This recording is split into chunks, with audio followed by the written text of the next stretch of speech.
Good afternoon in these strange times, everybody. So this afternoon, there's going to be myself, Angela Jones, physio for the community team for people with learning disabilities, Beth Giles, speech and language therapist, and Zoe Gent, who's a nurse in the children's team. And we're going to take it in turns in coming in. So we all work for the community team for people with a learning disability, and this is an NHS service. And to be eligible for our service, you need to have a learning disability, which is different from a learning difficulty. And sometimes that can cause a little bit of confusion. And we very much work as a multidisciplinary team. So once you're open to one person within the team, we can bounce you around and get other people to come and help you. So in the children's team, there's nursing, occupational therapy and psychology. In the adult team, there's nursing, occupational therapists, psychology, psychiatry, speech and language therapy, and physiotherapy. So they're slightly different. So the way we're going to work this today is there's going to be questions at the end. Because we're live, we've had some very strict instructions that we're not allowed to mention names, phone numbers or anything specific. So what Stacey has is she has the details of how you can contact us to book a call back, and we've all cleared our diaries on the 9th of October from 1 to 2:30 p.m. and you can book a 10-minute call back from us. Stacey also has copies of all the handouts that I will be going through, so you can request copies of those so you don't have to scribble lots of things down. So from my perspective, I'm an allied health professional, and we've got a separate pathway to nursing and psychology. So the allied health professionals are occupational therapists, speech and language therapists and physiotherapists. And it's really quite important to note that in our team, the occupational therapists do not deal with equipment. That is a different service. That's a community occupational therapy service. Our OTs are mainly to do with activities of daily living and support for sensory needs. So the allied health professionals do have a pathway. So this means that we meet twice a year between paediatrics and adult services, and we also invite somebody from community therapies, which is a service that supports people with long-term conditions who don't have a learning disability. Because sometimes when we have these meetings, it's not clear who is the best provider to support a young person. So that's discussed, and we decide that, and if necessary, we all meet with the young person so that they've got a service to be transferred to. So as part of our pathway, we meet, we discuss cases, and then the Learning Disability Service would offer a joint visit with the paediatric therapist. This year they've been via Teams or phone calls, usually it is face-to-face, to do that handover, so that if there's any personal questions or anything we need to see as part of that handover, that can be done. And people usually find that quite reassuring. And also at that meeting, we will decide if a referral needs to be made into adult services. Adult services do work differently than children's services. We're not very big, there's not very many of us. So we will open somebody for an episode of care for a specific health need. We don't monitor and routinely review. We haven't got that capacity, and that's not our job. So what we do is we support people to make lifestyle choices and to embed practices into everyday life, because that's how things work best, really, and support. But you can be re-referred to the service as many times as you want to. So you'd have a referral need, you'd be open for some work, and then you'd be closed. But then if another need arose or there were some changes, you can be referred back again. So the leaflets that you can access via Stacey. We have an easy read preparing for adulthood leaflet, which tells you a lot about the team, how to access us and what support we provide. There's also individual leaflets on physiotherapy, community nursing, occupational therapy, clinical psychiatry and speech and language therapy. And all of these have got an easy read section just explaining a little bit about the type of support that we provide. Also in the pack, there's a really useful piece of information, whether you've got an LD or not, about numbers, phone numbers to contact different services, such as wheelchair services, equipment services, and a lot of people end up with this on their fridge. So that's there. Just my notes. There you go.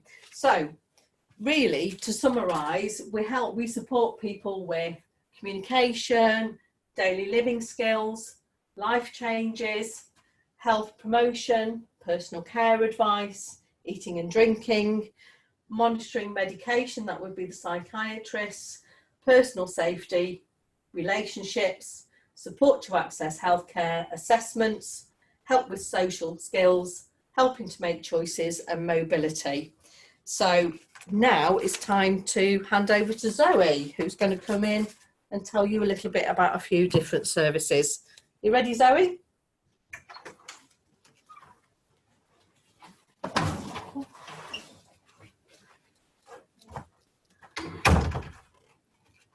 Hi, so I'm Zoe. I'm a Children's Community Learning Disability nurse in the Children's Ctpld. So what we thought would be helpful was just to talk about the transition from Children's Ctpld, community nursing, transition from psychiatry and psychology, to give you the information I know.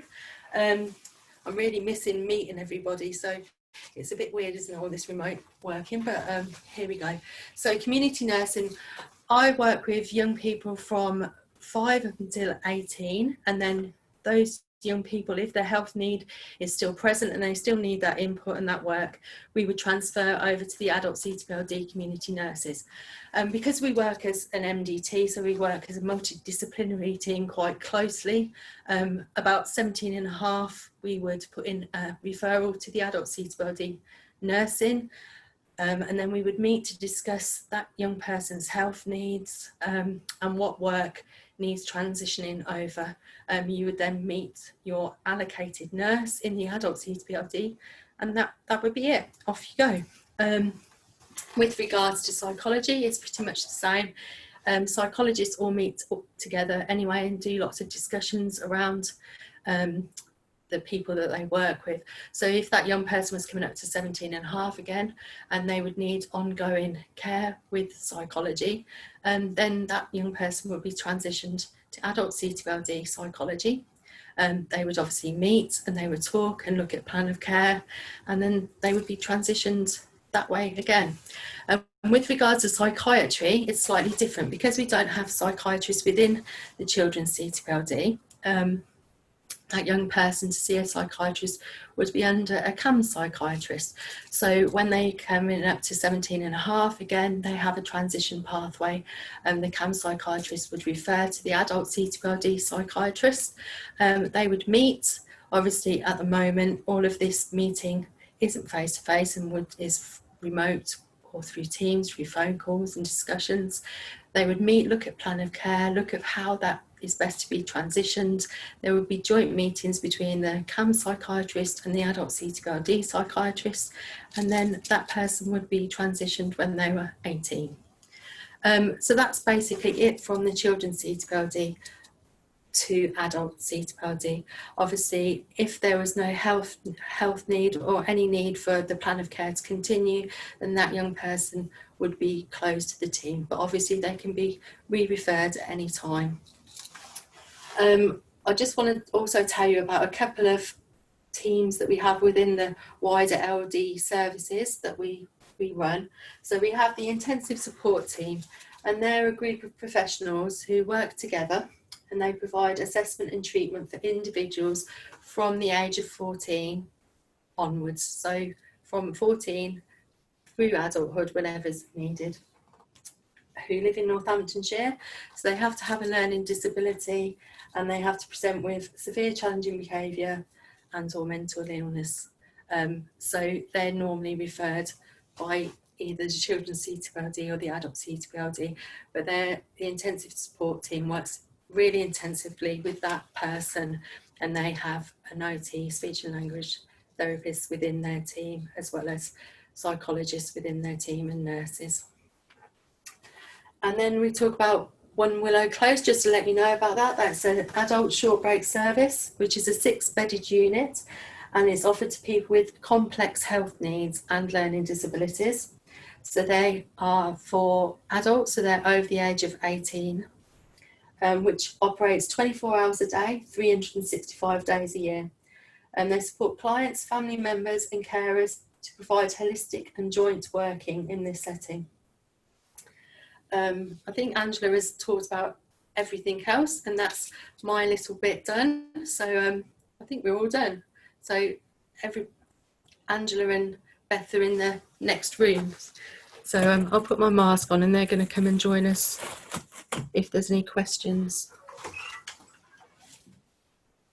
Lovely, thank you for that.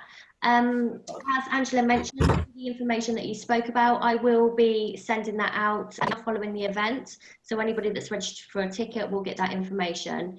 We have got a question that's come through. Are you ready to take questions? Yes, please.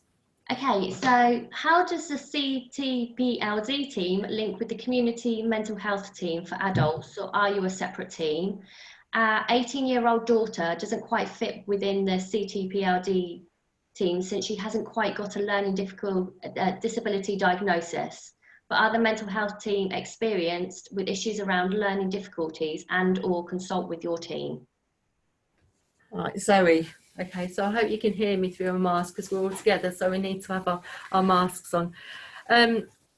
The community mental health team would be able to work with that young person, but what the psychologists can offer, and psychiatrists are offer consultation, so they're the experts in learning disabilities or in offering support around making things accessible. So lots of our professionals do consult with you know, what are called mainstream services, and give them advice around how to make things more accessible to people with learning disabilities or people who have learning difficulties as well. I don't know if that's helped or that answer. Yeah, fantastic. And Angela, am I okay to share the screen with your phone number on, or does that need to be sent out emails separately? They did ask if it could be emailed out separately, please.